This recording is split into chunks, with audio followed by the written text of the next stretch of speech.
Hello and welcome. This is my first of what I hope to be many similar talks throughout this time of social distancing that we're going to have, or that we are already experiencing rather, in response to the spread of COVID-19 and the need to flatten the curve to keep limited the number of cases that we have at any given time so that our healthcare system is not overwhelmed. And so we're all being encouraged to stay home, and want to remind you of that as well, that we definitely want people observing that and only going out for the most necessary of events. And so it was very sad for me this weekend to be talking about not having Mass publicly for a while. But I am going to do little things like Mass through Facebook Live. I know some are not on Facebook. I would encourage you, though, if you could get on, and certainly you could follow me there. You just have to look for my name, Jason M. Tyler. They won't let me put Father or Reverend or anything like that in front of it, so it's just my name. And then, again, I will frequently have some of my private Masses streamed through Facebook Live. Now, this video I'm going to put up on YouTube. You might ask, why not do the Mass that way? Well, I'm wanting to have that Mass, again, live as much as I can. YouTube Live will not let me do that unless, or at least not let me use my phone to do that, unless I had like 1,000 subscribers. So, certainly, by the end of this, you feel free to click on subscribe, and we'll see if we get that number up, see if maybe I get close to that and could start doing Mass that way for everyone. But in the meantime, like I said, I'll have these little talks and things along the way.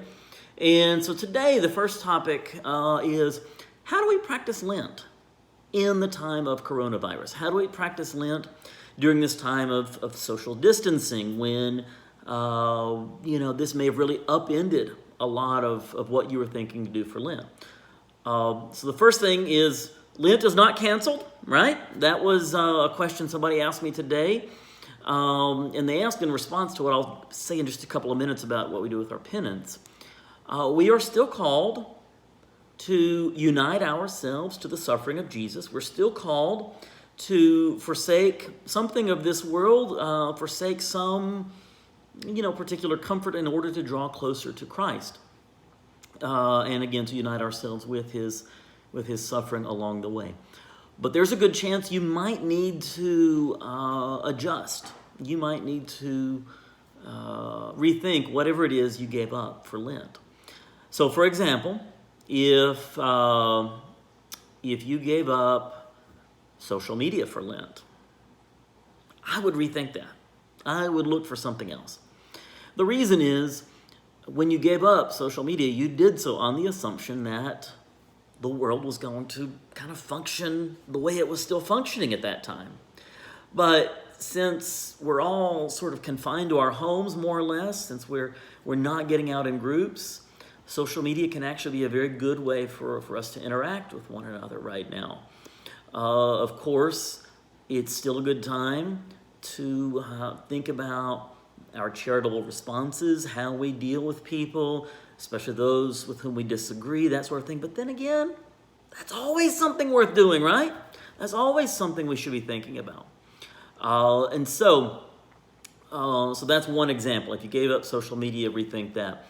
If you gave up, certain things that you're going to maybe need a little bit more in passing the time, say video games or movies or something, think about, rather than a complete ban, maybe a limitation. Say, okay, I'm going to limit myself to only this day of the week doing that thing, or these couple of hours, or whatever. Again, that's really more, it's if necessary. If you don't, you can't fill the time or whatever, then again, there are some great ways to fill the time in terms of some reading, especially if you have any spiritual books. You've got parts of the Bible you're not very familiar with. Maybe this is a good time to catch up there as well. But again, anything that you gave up that is severely impacted, especially if you gave up something that's necessary because of the situation now. And again, that's where I mentioned social media. or some of the internet interactions that may be needed along the way. Or maybe you gave up watching the news on TV, or some of the cable news or something like that. I do think it's important to stay informed, and so you might rethink that as well. But that does not mean Lent is over. It does not mean Lent is canceled in any way.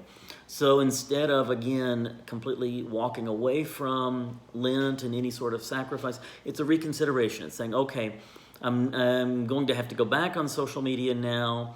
Therefore, I'm going to give up alcohol, for example, or I'm going to, I'll be on social media, but I'm going to make it a point to say something complimentary of someone every day on it. Or I'm going to be on social media and I'm going to reach out and contact someone who, may need that extra support or whatever it is. Or better yet, I'm going to get on social media to do what I need to do and stay interacted.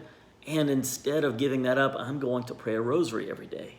Or I'm going to, go to adoration as long as I'm healthy and I'm able to do that. And I can keep that good distance because, right, we got to keep our good distance in adoration too. It's one of the few things we're going to be able to do. But anyway, something to think about there. So no, Lent is not canceled, but at the same time, do reconsider maybe what you gave up if it's severely impacted by the current situation.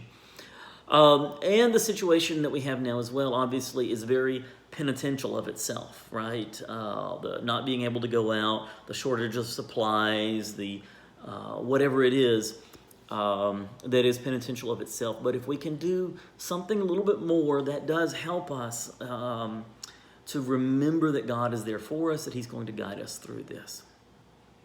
All right, so what about Fridays of Lent? If I've said, hey, you might reconsider what you gave up, what about the whole meatless Friday thing? Let's stick with it, folks. The whole idea behind the whole Catholic Church giving up meat on those days is that that we have, as one mystical body of Christ, we're doing this one thing together. Now, if supplies are kind of a weird thing and you're not able to get what you need, to eat a meatless meal, and you are also unable to fast or skip a meal because of your station in life, your situation, your health, whatever, then you could, in certain circumstances, yes, it would make sense to eat meat. For most of us, that's not going to be the case. Usually, I went to Walmart earlier because I had to get milk and a couple of other things. And the pasta aisle was almost empty. People are buying that stuff up like crazy. Well, you can have a good meatless pasta meal without much difficulty. So I would really encourage you, keep the Fridays. Those are still part of what we do as Catholics. Good Friday will come along if we're still in this situation. That's a day not only of abstinence, but also of fasting. And so be ready, when that day comes around to observe that. Families, help children to observe it. Technically, yes, the fasting is not obligatory for anyone under the age of 18 or anyone older than the age of 59. The abstaining from meat is required for everyone from the age of 14 on up. There's no maximum on that one. But even if you don't technically have to follow those, it's still worth helping your kids, teaching them, what that's all about and helping them through it. So anyway, this has been my first of these short talks. I need to come up with a name for these. I don't have a great name for it yet, but this has been about observing Lent in the time of coronavirus and in the time of social distancing. Click subscribe there on my YouTube page if you're watching this through YouTube.